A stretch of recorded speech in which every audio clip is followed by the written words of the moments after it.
All right, everybody. Greg Pruitt here with Idaho Dispatch, and today I am sitting down with Representative Julianne Young. Thank you for taking time to sit with us today. Yeah, no problem. Awesome. Glad So, to be here. for people that don't know who you are, can you really quick tell people what party you represent, what district you represent, and then kind of what area of the state your district covers? Okay, great. So I ran as a Republican. And is that what you mean, party? Yeah. Okay. From District 31, which is Bingham County. It's the only district that is mostly one county. Okay, awesome. So we are now about halfway through the legislative session, and I've been doing this for a while, coming down here, and it's kind of interesting because nothing seems to have really happened. Nothing major seems to have moved from either chamber at this point that we can see, or something has moved from one chamber but hasn't quite got through the other chamber. Lots of concerns and issues coming into the session that I know a lot of Idahoans were discussing prior to the legislative session starting. So I guess real quick, when the session started and now, what are you hoping that the body will accomplish as a whole? And then is there anything personally that you're working on that you want your constituents or Idahoans in general to know about? Right, absolutely. So I would say the three top issues that I have heard about from constituents are emergency powers, elections, and property tax. And the emergency powers piece of things we've put a lot of time and energy into at this point in the session. There is a constitutional amendment that would allow the legislature to call itself back into session, which is sitting in the Senate State Affairs Committee. I understand that they are trying to make sure that they have a veto-proof 2/3 majority, and I'm being told that they are still moving forward with that bill. But there are certainly some of us that are starting to get a little anxious to see some action and not just talk on that. There are also two different bills that have been, I don't want to say entirely negotiated between House and Senate, but there's certainly been a lot of collaboration on them that address emergency powers. And that collaboration has happened with the hope that if these get vetoed, which we expect them to be vetoed, we will maintain enough support in both House and Senate to override a veto. And I've personally spent a lot of time on those bills and participating in that negotiation process. You'll see on Wednesday I'm bringing definitions for one of those bills that defines disaster and epidemic and pandemic. There are other definitions also that we're still waiting for that are really critical to these bills. Insurrection and terrorism in particular, we are watching, and those are actually in a Senate bill, and so we're still working with people over in the Senate to get some important things into those definitions. We want terrorism tied to an international organization so that it can't be used abusively to pigeonhole a citizen that disagrees with government. Okay. We're also pushing on the definition of insurrection to make sure that it means that it's violent actions, not just against an administration even, but actually with the intent to overthrow our constitutionally established form of government, because that's where the heavy penalties ought to come in. These other things, whatever kind of violence they are, they should be taken care of under our normal criminal law. But Okay. the heavy penalties that are associated with insurrection, including the fact that insurrection is the gateway to martial law, should be associated with somebody who's deliberately dismantling our constitutional republic. And Okay. so there's still work being done right now on some of those definitions and some of those details, and certainly we're anxious to see some real results coming forward. We also want to make sure that when it comes forward, we're in a strong position and we can override the veto and do what needs to be done. Okay. And you'd also mentioned property taxes here in the Treasure Valley, for instance, in Canyon County. Canyon County has the highest property tax in the state. Ada County is fairly high as well, and a lot of the urban areas seem to be, discussing the property tax issue at length, and that's been talked about a lot over the last few sessions, especially. And so, what I guess, is there something you would like to see done with property taxes versus what may come out of the legislature, and what do you think the citizens want to see done the most with property taxes? Oh, this is a really hard issue, and I'm not on tax and rev, and so I'm not in a really strong position to dig into some of the details of that, Okay. like I might otherwise. It certainly needs to be addressed. I've always supported anytime there's a question between we've got to look out for protecting the interests of government versus providing more restraint in favor of taxpayers. I'm always in favor of restraint that's going to provide a voice and protections for taxpayers. There is a new measure that I understand will be getting printed in the next day or two that proposes a cut in sales tax. Okay. Instead of repealing the grocery tax. But all that still has yet to be weighed in the balance. Sure. And maybe I'll back up to this. I'd say the second of the three issues that I've heard the most on is elections. And so Okay. there Yeah, you are had some brought that up. things that are moving through to shore up our elections process.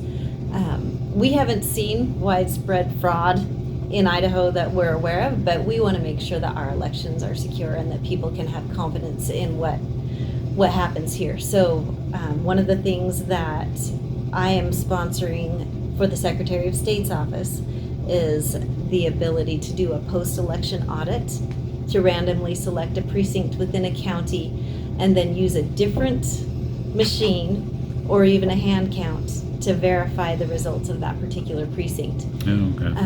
That just provides some confidence that we don't have a machine that's somehow been hacked into or hijacked and things like that. So that is an elections protection measure.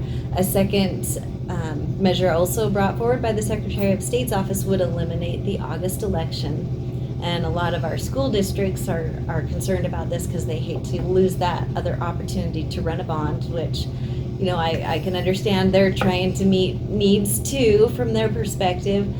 But for me, the argument that we need a time frame to clean our voter rolls and make sure that all of that voter registration is as up to date and current as possible before we go into a November election is really important. And the Secretary of State is asking for the support of the legislature in their ability to protect our election process that way. And that was House Bill 106, right? That was just recently Yeah. passed through the House. That one was printed. 106? Wait, no. No, that was. No, I'm getting mixed up. That was You're right. yesterday. Yeah. You're right. You're right. And then a third one is targeted at ballot harvesting. It was Representative Moyle's bill. That's Moyle's. I think we'll see that come back. Okay. I'm hoping when it does, it will have a better definition of family, Okay. and that the number will be a little more what would meet the needs of a lot of our families that did vote absentee, and they didn't want to stick those ballots in the mailbox. They Yeah. wanted somebody to hand deliver them to the courthouse. And so the legislature is sensitive to that. That's why we shot that down on the floor. We were going to, so it got pulled back. And I personally, I'll advocate for a definition of family that's parent-child, because I think if we are going to protect the process, we've got to draw a line somewhere. And I'm very sympathetic to a parent-child, grandchild relationship. Sure. Not so much to aunts and uncles and cousins. At some point, people have to take responsibility for getting their own ballot where it belongs. Yeah. So. Yeah. And I had a question for Representative Moyle, and I'd sent it to him. But just, anybody on that committee in general, I kind of thought, because ballot harvesting was a major issue in some other states. It wasn't an issue here that anybody had brought up, really. And so if somebody was in a nursing home, here in Idaho and they don't have any family nearby, they can request a ballot, obviously, and that ballot will get mailed to the nursing home. But if that individual all of a sudden decides, you know what, I don't really want to mail it back because I don't trust the mail, but they can't leave and they don't have any family nearby, I didn't see anything in the bill that would provide an avenue for that individual to say, give it to the nursing home assistant who can then take it on the way home or something. I mean, would they be without a way to get it back other than mailing it?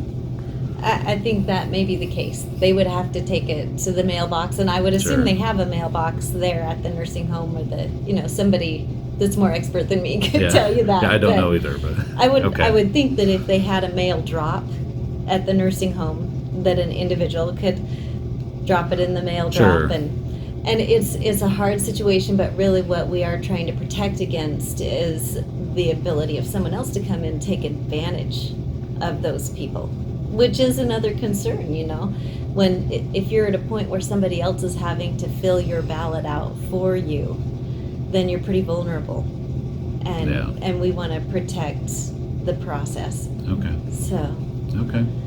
yeah. Awesome. Well, any other issues you think that are important for Idahoans to keep an eye out for the rest of the session? Maybe I'll throw out a couple that I'm still Okay. working on Sure. and hoping to bring forward. One of my big heartaches and concern has been watching families that have been separated because somebody's in an institution during Okay. COVID, and those, whether it's an extended care or a nursing home or a rehab center or a hospital or a lot of different situations, people are being denied any contact with family. In fact, we have places still where there is no visitation, and it's just heartbreaking because these are a lot of our most vulnerable people, and parents have even been denied the ability to have visitation with their minor children, which kind of blows my mind. Wow. So I have a handful of bills. I'm not sure if we'll run them all or if we'll decide that one or two of them will do the job, but they are targeted at making sure that these institutions can facilitate visitation for family, that the institutions aren't going to be penalized or lose their licenses, that they understand how important that visitation is and that they prioritize it. And we are even looking at putting a criminal penalty on those things. So for example, in terms of minor children, if anybody else were to prevent a custodial guardian from having contact with a minor child, that would be interference with custody under Idaho code, and there is a criminal Okay. penalty for that. And so we are looking at also adding to the definition of interference with custody. Okay. If a child is in an institution and the institution is prohibiting contact with the custodial guardian, that's interference with custody. And they should be held to the same legal standard that your neighbor or anybody else would be held to. And does that mean So face to face, or would it mean like, hey, yeah, you can call him, you can call your juvenile on the phone, and now you have contact? You're saying face to face contact would be face-to-face yeah. contact, Okay. absolutely. Just think if your neighbor said, well, your kid's going to stay at my house and you can't see him. Yeah. You can call him, Sure. but you can't see him. And it was, you just can't do that. Okay. And in conjunction with that, there's a definition of isolation and quarantine that we are working towards. And I think there's some important things to think about there in terms of the power of isolation. We've given that to government as a way to protect well people from a sick person. And so we've said, well, if we know the person's sick, we know the disease can cause physical harm or death, then we're going to say you can't give that to your neighbor, right?